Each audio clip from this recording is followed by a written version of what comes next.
ఈ రోజు మీకు బియ్యం పిండితో ఉప్పుడు పిండి చేసి చూపిస్తా.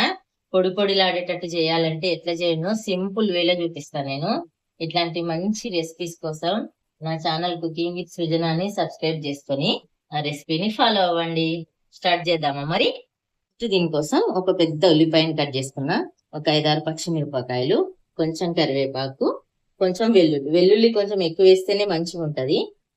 ఇవన్నీ రెడీ చేసి పక్కన పెట్టుకోవాలి. ఫస్ట్ ఇప్పుడు ఒక పెద్ద మూకుడు తీసుకొని దాంట్లో ఒక 6 స్పూన్ల ఆయిల్ వేస్తున్నా. కొంచెం పెద్దదే పెట్టుకోవాలి, ఎందుకంటే ఉప్పుడు పిండి కలపడానికి రావాలి, లేకపోతే కింద అంటుకుపోతుంది. ఇప్పుడు ఆయిల్ వేడైంది కదా, కొంచెం ఆవాలు, జీలకర్ర వేసుకోండి.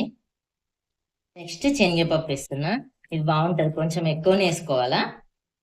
శనగపప్పు ఫ్రై అయిన తర్వాత ఒక 4 ఎండుమిరపకాయలు, ఎందుకంటే పచ్చిమిరపకాయలు కూడా వేస్తున్నా కొన్ని.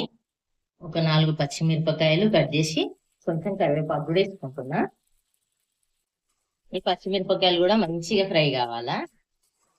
నెక్స్ట్ ఉల్లిపాయలు, ఎల్లిపాయలు కూడా వేసేస్తున్నా. వేసేసుకొని ఇవి కూడా ఒక 2 నిమిషాలు మంచిగా ఫ్రై చేసుకుందాం.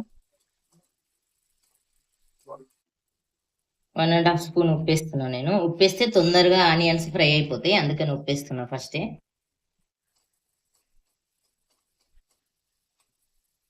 మంచి ఫ్రై అయిపోయినాయి కదా, మనకు ఉప్పుడు పిండి పొడి పొడిగా రావాలంటే సరి వాటర్ పోయాలి. అంటే ఎంత పిండి తీసుకుంటే అన్ని వాటరే పోయాలి.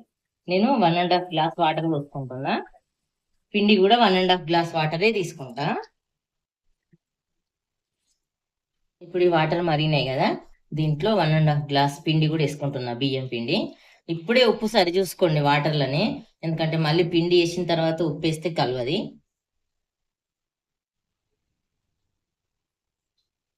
ఒక్కసారి ఇట్లా పిండి ఇట్లా స్ప్రెడ్ చేసుకొని వాటర్ మీదకి మూత పెట్టేసుకుందాం, అయితే మంచిగా మగ్గుతుంది. ఇప్పుడప్పుడు ఇట్లా మూత తీసి కలపాలి, లేకపోతే కిందికి అంటుకుంటది. మంచిగా ఇట్లా ఒక పెద్ద స్పూన్ పెట్టుకుంటేనే మంచి కలిపొస్తుంది. కింది నుంచి కలిపి మళ్ళీ మూత పెట్టాలి. అట్లా అది మంచిగా ఉడికేదాకా మూత పెట్టుకుంటూ తీసుకుంటూ కలుపుకోవాలి.